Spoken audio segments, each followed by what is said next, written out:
श्रीराम समर्थ. सद्गुरू श्री ब्रह्मचैतन्य गोंदवलेकर महाराज यांचे प्रवचन 3 नोव्हेंबर. विषय मनात आले की भगवंताची आठवण करावी. भगवंता माझा भोग बरा कर, असे आपण जर त्याला म्हटले नाही तर त्याच्या स्मरणाची जाणीव आपल्याला होईल. भगवंताच्या स्मरणात आनंद आहे. आनंदाची जाणीव झाली की दुःखाची जाणीव कमी होईल. अनुसंधानाने जे काय साधायचे ते हेच. भगवंताच्या आड येते त्याची पर्वा करू नये. भिक्षा मागण्याचा जरी प्रसंग आला तरी भगवंताचे अनुसंधान सोडू नये. घरादाराला रात्रीच्या वेळी आपण पहारा ठेवतो. चोर येतील त्यावेळेस सावध राहतो. तसेच संधीच्या वेळेस भगवंतापासून दूर होऊ नये म्हणजे झाले. वेळेला सावध राहणे ज्याला साधत नसेल त्याने अखंड सावध राहावे. विषय मनात आले की तिथे भगवंताची आठवण ठेवून द्यावी.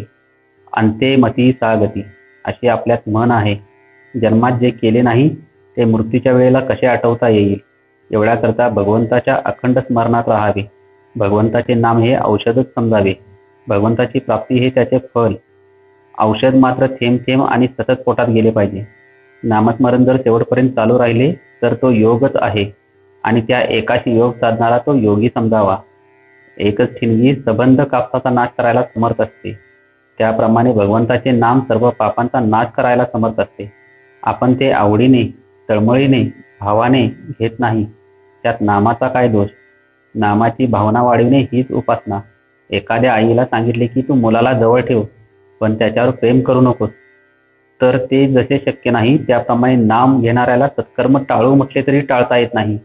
एक वेळ भजनाला देहबुद्धीची झळ लागेल पण नामाला ती नाही, हे लक्षात ठेवावे.